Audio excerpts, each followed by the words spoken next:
Hello मेरे प्यारे भाई और बहनों, स्वागत है आप सभी का आपके अपने YouTube channel DK study point 12 में। तो आज मैं फिजिक्स चैप्टर के एक और मोस्ट इंपॉर्टेंट टॉपिक को पढ़ाऊंगा।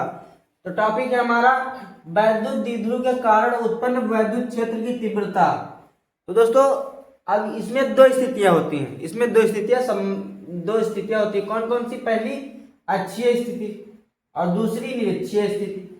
दोस्तों, अक्षीय स्थिति क्या होती है? तो पहले हम अक्षीय स्थिति के बारे में पढ़ते हैं, उसके बाद निरक्षीय स्थिति के बारे में अगले अगले वीडियो में पढ़ेंगे। इस वीडियो में हम पहले अक्षीय स्थिति के बारे में पढ़ते हैं।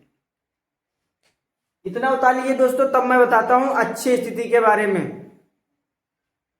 दोस्तों, बोर्ड एग्जाम 2026 के लिए बहुत ही इंपॉर्टेंट टॉपिक है और मैं वीडियो थोड़ा लंबी हो सकती है क्योंकि मैं थोड़ा स्लो आता हूं, जिससे आपको अच्छे से समझ में आए। वीडियो को ध्यान से देखिएगा दोस्तों। तो दोस्तों, हेडिंग लगाइए अक्षीय स्थिति। अब हम देखते हैं अक्षीय स्थिति में क्या होता है। तो अक्षीय स्थिति का मतलब होता है दोस्तों कि एकदम सीधे, जैसे मान लीजिए यहाँ पर एक वैद्युत द्विध्रुव हमने ए बी लिया। क्या लिया? A B. तो ए बी से बिल्कुल सीधे, मतलब अक्ष एकदम सीधे होता है। तो एकदम सीधे कुछ यहाँ पे वैद्युत क्षेत्र की तीव्रता ज्ञात करनी है। तो प्लस ए पर माइनस क्यू अवयव स्थित है दोस्तों, और इसके बीच में एक मध्य बिंदु O है, और B पर प्लस क्यू अवयव स्थित है, और इसके बीच की दूरी, दोनों आवेशों के बीच की दूरी क्या है दोस्तों? 2l है। क्या है दोस्तों? 2l। और बिंदु O से r मीटर की दूरी पर एक बिंदु P है। क्या है? P है, जिस पर वैद्युत क्षेत्र की तीव्रता क्या करना है दोस्तों? ज्ञात करना है। तो अब इसके बारे में हम थोड़ा सा लिखेंगे हिंदी। तो हिंदी क्या लिखेंगे दोस्तों? लिखेंगे माना एक वैद्युत द्विध्रुव क्या है दोस्तों? ए बी है। बिंदु ए पर माइनस क्यू तथा बिंदु बी पर प्लस क्यू आवेश स्थित है। क्या है दोस्तों? प्लस क्यू आवेश स्थित है। प्लस क्यू कूलाम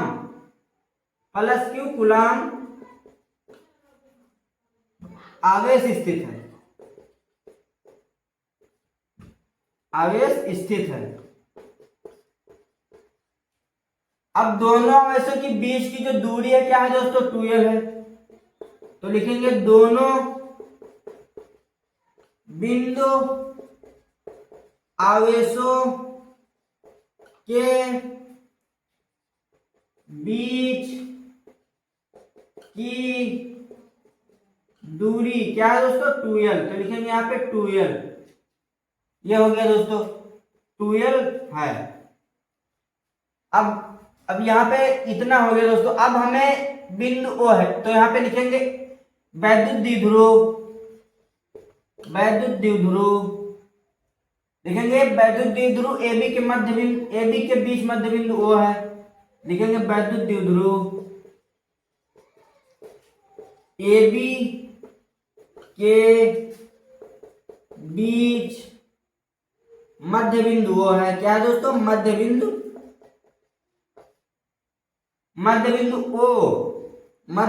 O से r मीटर, क्या दोस्तों? r मीटर की दूरी पर क्या है दोस्तों? एक बिंदु P है। r मीटर की दूरी पर एक बिंदु P है।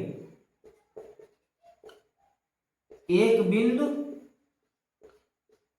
P है, जिस पर वैद्युत क्षेत्र की तीव्रता ज्ञात करना है।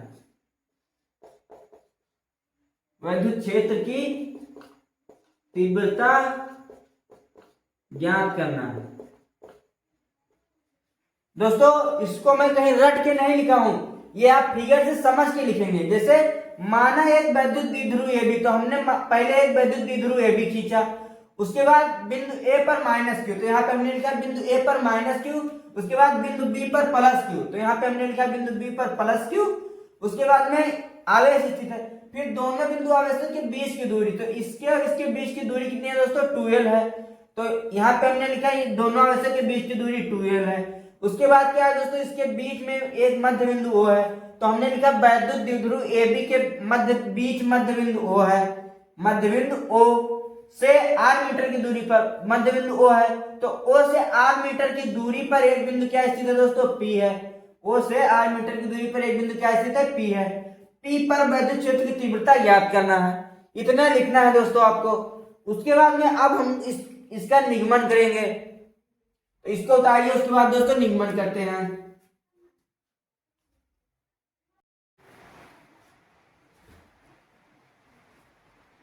तो दोस्तों आपने अभी पढ़ा है कि हमें बिंदु P पर वैद्युत क्षेत्र की तीव्रता ज्ञात करनी है। तो अब बिंदु P पर वैद्युत क्षेत्र की तीव्रता डालता कौन है ये पहले हम पता करेंगे। तो कौन डालेगा, आवेशी ही तो डालेंगे, -q यहाँ आवेश है और +q आवेश है, आवेशी ही तो बिंदु P पर वैद्युत क्षेत्र की तीव्रता डालेंगे दोस्तों। तो -q आवेश के कारण बिंदु P पर जो वैद्युत क्षेत्र की तीव्रता लगेगी वो -q लगेगी। तो मान लीजिए ये कोई आवेश है तो माइनस किधर होगा, इधर होगा, तो यहाँ पे हम इसको E1 मान लेते हैं। क्या मान लिया दोस्तों E1। और +q आवेश के कारण बिंदु P पर जो वैद्युत क्षेत्र की तीव्रता लगेगी दोस्तों कहाँ पे लगेगी, तो वो बाहर की ओर, यानी बाहर की ओर लगेगी, यानी इसको यहाँ पे लगेगी, तो इसको हमने E2 मान लिया। अब हम क्या करेंगे दोस्तों, अब हम यहाँ पे लिखेंगे -q आवेश के कारण बिंदु P जो है यहाँ पे बिंदु P की दूरी, तो लिखते हैं यहाँ पे लिखेंगे -q आवेश के कारण, क्या लिखेंगे दोस्तों, लिखेंगे -q आवेश के कारण, -q आवेश के कारण बिंदु P की दूरी, बिंदु P की दूरी, तो बिंदु P की दूरी कितनी होगी दोस्तों, तो यहाँ पे -q आवेश है, तो -q आवेश से बिंदु P की दूरी कितनी होगी दोस्तों, तो A और P, तो यहाँ पे हम लिखेंगे AP, क्या लिखेंगे दोस्तों AP। उसके बाद +q आवेश, तो लिखते हैं यहाँ पे +q आवेश के कारण, +q आवेश के कारण बिंदु P की दूरी, बिंदु P की दूरी, तो बिंदु P की दूरी कितनी होगी दोस्तों +q आवेश के कारण, तो दोस्तों +q आवेश यहाँ पे स्थित है और इस पर B है, तो B और P, तो कितनी होगी यहां से यहां तक की दूरी BP, तो लिख लिए BP। दोस्तों अब हम देख यहाँ पे क्या करेंगे, अब हमें करना दोस्तों ये है, अब इसका मान रखेंगे, AP और BP का मान रखेंगे। तो आइए AP और BP का मान रखते हैं दोस्तों, तो यहाँ पे लिखेंगे यहाँ पे AP और BP का मान रखेंगे, तो -q आवेश के कारण बिंदु P की दूरी, यहाँ पे AP, तो AP का मान देखते हैं कितना होगा दोस्तों, जैसे बिंदु O से P तक की दूरी जो है दोस्तों R है, तो यहाँ पे लिखते हैं R।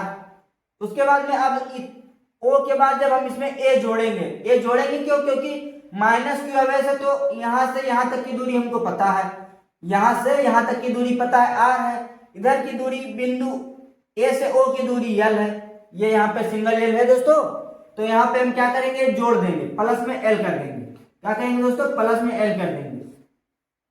अगर आप नहीं समझे तो मैं एक बार फिर से मैं बता देता हूं, जैसे मान लीजिए यहाँ की दूरी 10 सेंटीमीटर है और इसके आगे 2 सेंटीमीटर और है, मान लीजिए यहाँ पे 2 लिखा है, तो अब 10 के बाद जब हम इसमें 2 जोड़ेंगे तभी तो पता चलेगा कि हमारी टोटल दूरी कितनी है A तक की, तो यहाँ पे हम जब +2 करेंगे तभी तो जान पाएंगे।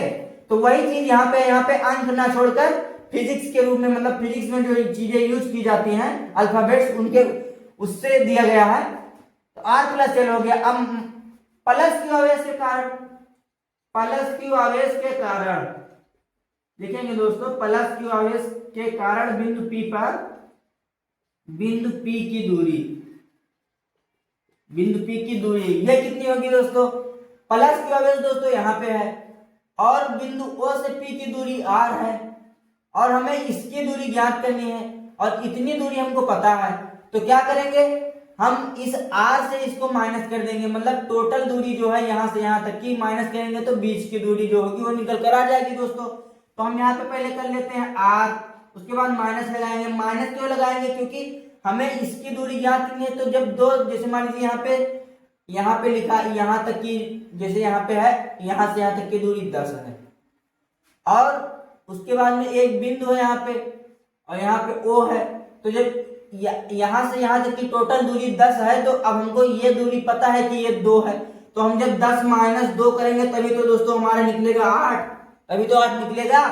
तो यहाँ पे r माइनस, अब हम यहाँ पे 2 की बजाय l है तो यहाँ पे l कर लेते हैं। तो हमारी जो प्लस के इसके कारण बिंदु P की दूरी होगी, कितनी होगी दोस्तों? r minus l। तो दोस्तों हमने माइनस की वजह के कारण बिंदु P की दूरी निकाल ली, यानी AP का मान हमने निकाल लिया। ये है दोस्तों AP का मान और ये है दोस्तों BP का मान। प्लस की वजह के कारण यानी BP का मान है दोस्तों r माइनस l। अब दोस्तों हम माइनस मतलब तीव्रता निकालते हैं, इसकी दोनों आवेशों की वैद्युत क्षेत्र की तीव्रता निकालते हैं। तो आइए निकालते हैं। हम माइनस क्यू आवेश के कारण वैद्युत क्षेत्र की तीव्रता लिखेंगे यहाँ पे, माइनस क्यू आवेश के कारण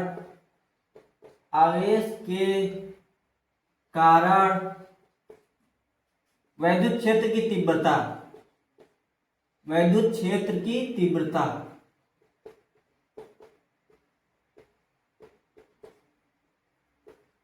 तो अब माइनस क्यू आवेश, तो दोस्तों माइनस क्यू आवेश के कारण वैद्युत क्षेत्र की तीव्रता जो बिंदु P पर लग रही हो क्या है? E1। तो यहाँ पे हम लिखेंगे E1 इक्वल टू, अब आपने एक वैद्युत क्षेत्र की तीव्रता का सूत्र पढ़ा है 1/4 pi epsilon naught into Q अपान R स्क्वायर। क्या पढ़ा है? Q अपान R स्क्वायर। तो उसको यहाँ पर हम रखेंगे R स्क्वायर यानी दूरी है दोस्तों, तो दूरी का हम मान ये रखेंगे। तो लिखते हैं यहाँ पे 1/4 pi epsilon naught into Q अपान R स्क्वायर यानी R प्लस L का स्क्वायर। ये दोस्तों स्क्वायर क्यों लगा? क्योंकि यहाँ सूत्र में स्क्वायर है। अब दोस्तों क्या करेंगे? अब हम यहाँ पे माइनस क्यू आवेश के कारण वैद्युत क्षेत्र की तीव्रता का मान E1 यानी E1 का मान निकाल लिया। अब हम E2 का मान निकालेंगे यानी प्लस क्यू आवेश के कारण। तो यहाँ पे लिखेंगे प्लस क्यू आवेश के कारण वैद्युत क्षेत्र की तीव्रता,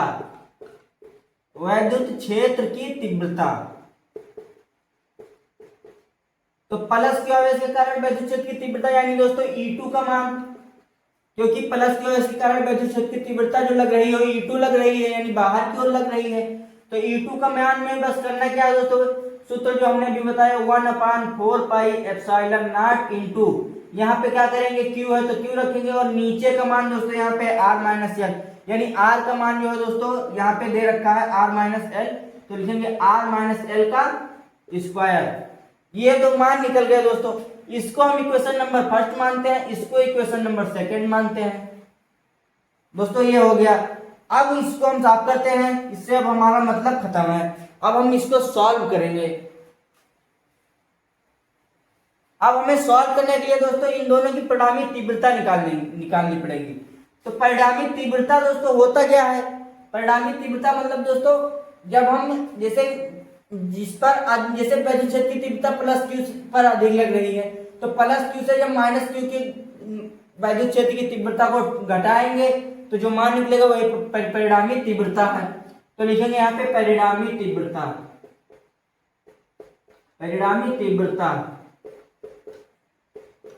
तीव्रता E इक्वल टू क्या होगा दोस्तों?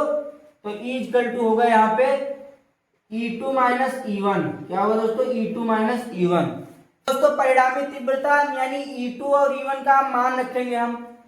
तो E2 और E1 का मान हमने अभी निकाला है, यानी माइनस क्यू आवेश के कारण जो बिंदु मतलब E1 पर जो मान है वो यहाँ पे निकल गया, और E2 का जो मान निकला दोस्तों वो भी यहाँ पे हमने लिख लिया है। तो यहाँ पे लिखते हैं E इक्वल टू, अब E2 का मान, तो E2 का मान है दोस्तों 1/, ये चीज यहाँ पे छूट गया दोस्तों माइनस। दोस्तों ये जो माइनस मैंने लगाया है केवल दिशा के लिए, मतलब दिशा बताने के लिए लगता है कि हाँ कि ये माइनस की दिशा का है और ये प्लस की दिशा का है। क्या है दोस्तों? ये माइनस की दिशा का है और ये जो E2 का मान है प्लस की दिशा का है। अब हम जहाँ पे थे परिणामी तीव्रता निकाल रहे थे, E2 का मान रख रहे हैं। ये E2 का मान 1/4 pi epsilon naught into Q अपान R माइनस L का होल स्क्वायर। उसके बाद माइनस है दोस्तों, माइनस लगाएंगे और यहाँ पे 1 लिखेंगे 1/4 pi epsilon naught into Q upon ये R plus L square, R plus L square, ये दो मान हमने रख दिए दोस्तों। अब क्या करेंगे, अब इसको सॉल्व करेंगे। अब हम देखते हैं यहाँ पे दोस्तों 1/4πε0 इंटू क्यू, और यहाँ पर भी 1/4πε0 इंटू क्यू, तो इन दोनों को हम कॉमन ले लेते हैं, मतलब लिखेंगे यहाँ पे क्यू अपान 1/4πε0, और ये एक इधर चला आएगा तो 1/r-l², ये हो जाएगा दोस्तों 1/r-l²। यहाँ पे माइनस है तो माइनस लगेगा, और यहाँ पे क्या बचा, तो यहाँ पे बचा क्यू, क्यू भी नहीं 1 हो जाएगा क्योंकि क्यू तो हमने कॉमन ले लिया। तो अब यहाँ पे हो जाएगा r प्लस एल का स्क्वायर, क्या होगा दोस्तों, r प्लस एल का स्क्वायर। अब इसका क्या करेंगे दोस्तों, इस तिर्यक गुणा करेंगे, इसका हम तिर्यक गुणा करेंगे। तो तिर्यक गुणा करेंगे दोस्तों तो कैसे होगा, इसका इससे, इसका इससे, और इन दोनों का आपस में गुणा हो जाएगा। तो इसको इसकी जगह लिखेंगे, इसको इसकी जगह लिखेंगे, और ये दोनों आपस में हो जाएंगे। तो लिखेंगे हम E इक्वल टू क्यू अपान क्या है 4πε0, और ब्रैकेट में क्या होगा दोस्तों, r माइनस एल का square minus r plus, sorry दोस्तों, ये जब इधर जाएगा तो प्लस, यहाँ पे प्लस हो जाएगा, प्लस वाला मान इधर हो गया और इधर माइनस वाला मान का स्क्वायर, ये हो गया दोस्तों। और नीचे क्या होगा दोस्तों, तो नीचे जब इसका इससे गुणा होगा प्लस माइनस का माइनस हो जाएंगे, और ये आर स्क्वायर और ये एल स्क्वायर हो जाएगा। तो लिखेंगे R square minus L square का होल स्क्वायर, क्योंकि ये दोनों आर स्क्वायर हो गए, ये दोनों एल स्क्वायर का होल स्क्वायर हो जाएगा। अब क्या करेंगे दोस्तों, अब इसको तोड़ेंगे। ये देखिए दोस्तों r प्लस एल का स्क्वायर, यानी एक फॉर्मूला आपने पढ़ा है दोस्तों, a प्लस बी का होल स्क्वायर होता है a square plus B square plus 2ab। ये आपने फॉर्मूला पढ़ा है, तो पढ़ा है, छोटी क्लासों में आपने पढ़ा है इसको, आपको शायद याद ना हो, मैं याद दिला देता हूं। तो ये r प्लस एल को हम a प्लस बी के होल स्क्वायर के सूत्र से तोड़ेंगे।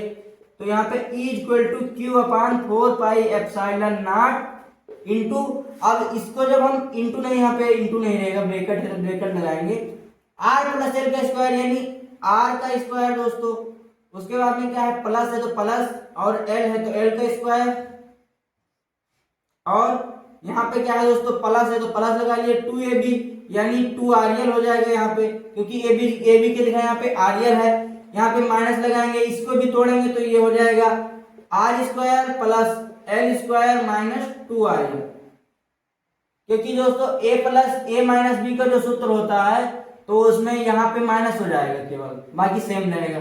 अपान में क्या होगा दोस्तों, तो अपान में हम सेम उतार लेते हैं R square minus L square का होल स्क्वायर।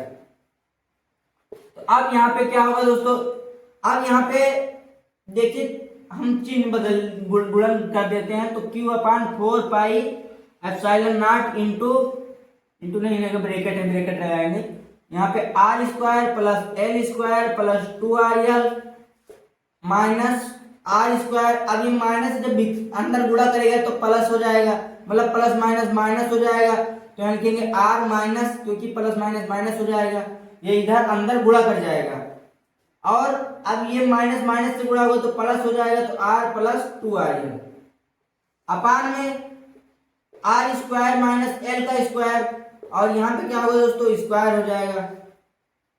अब दोस्तों हम देखते हैं ये माइनस का आर स्क्वायर और ये प्लस का स्क्वायर, ये दो कट गए, और ये प्लस का एल स्क्वायर और ये माइनस का एल स्क्वायर, ये भी कट गया। अब यहाँ पे क्या बचा दोस्तों,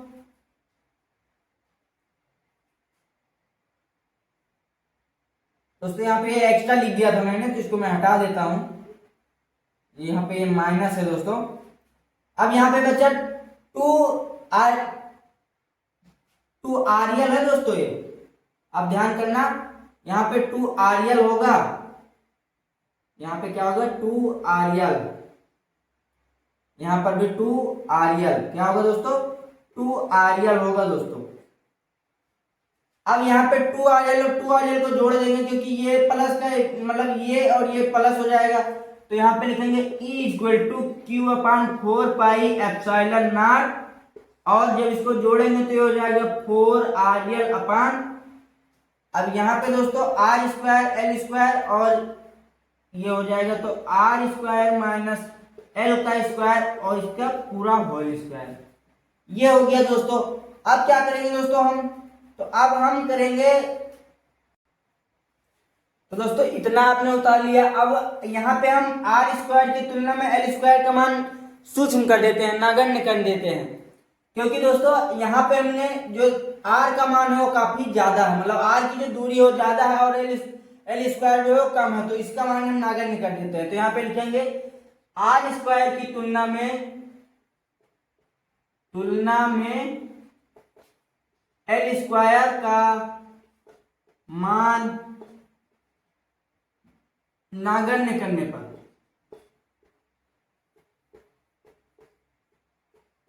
क्योंकि एल स्क्वायर का मान दोस्तों बहुत छोटा है, यानी एल स्क्वायर बहुत छोटी है, तो अब यहाँ पे एल स्क्वायर का मान नगण्य हो गया दोस्तों। तो अब हम यहाँ पे लिखेंगे ई इक्वल टू हो जाएगा दोस्तों क्यू अपान 4πε0, और यहाँ पे हो जाएगा दोस्तों 4RL अपान में क्या बचेगा दोस्तों आर स्क्वायर, यानी आर यहाँ पे हो जाएगा आर स्क्वायर का होल स्क्वायर, क्योंकि एल तो हमारा हट गया, एल से कोई मतलब ही नहीं है।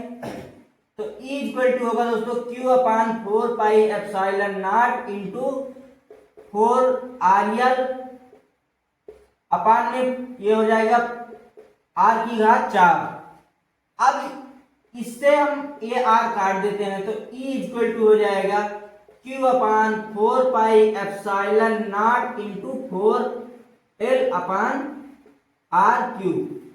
तो दोस्तों अब हम क्या करेंगे, अब इस क्यू को हम अंदर ले लेते हैं, तो ये हो जाएगा 1 अपान, जब ये क्यू इधर चला जाएगा तो ये 1 अपान 4πε0 हो जाएगा, क्योंकि यहाँ पे कुछ नहीं बचेगा तो 1 हो जाएगा, इंटू लगाएंगे तो ये हो जाएगा 4QL अपान RQ।